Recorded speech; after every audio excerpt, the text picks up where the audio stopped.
Hey, Georgianna, welcome to this week's Take 5. You may notice it looks a little bit different today. Right now, I'm in Guatemala. When you get this, I'll be back home. But right now, we're here on mission in Guatemala. So those of you who remember the pie auction, we raised a whole truckload of money to support a mission in Guatemala. We were going to build a second story on top of a mission center for John and Elsie Collins. I am standing on that second story right now. It's in great progress.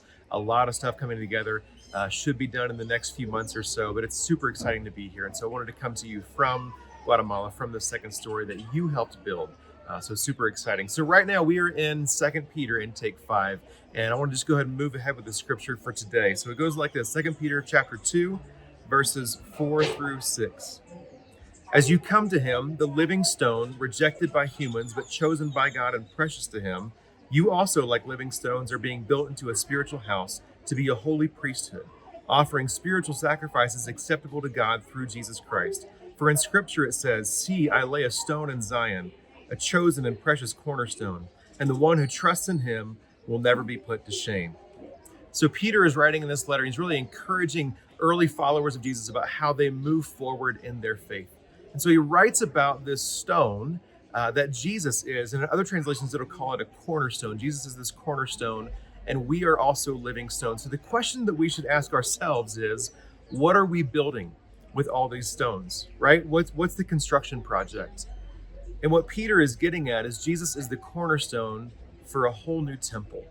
And we are building stones also for this whole new temple. So back in the Old Testament, you have this original idea of the tabernacle and the temple. And it was all this idea of the place where God's glory was going to dwell on earth. It was the place where literally heaven was meeting earth. And so with Jesus comes this whole new idea that he is the cornerstone of a whole new temple, a temple not built with just kind of regular hands and bricks and things like that, but a temple built out of him and built out of people. And so then we have to wonder, okay, are we reflecting a place where heaven meets earth, right? It goes on to say that we are a priesthood. Are we inviting people in to meet God through the presence of Jesus Christ? And so that's the question that's in front of us all. I'd like to think this team here in Guatemala is currently a place where heaven meets earth, not only on our behalf, but also for the great followers of Jesus who are in Guatemala. They are helping me see heaven meeting earth right in this time. So in your life, when you go throughout your day, how are you revealing Jesus? How are you building a new temple? How are you a new place where heaven is coming down and meeting on earth? Because you are these new building stones, and you are being laid upon Jesus, that cornerstone. So once again, just ask that question in your life. Is heaven meeting earth through the things that I do and the things that I say in my everyday life?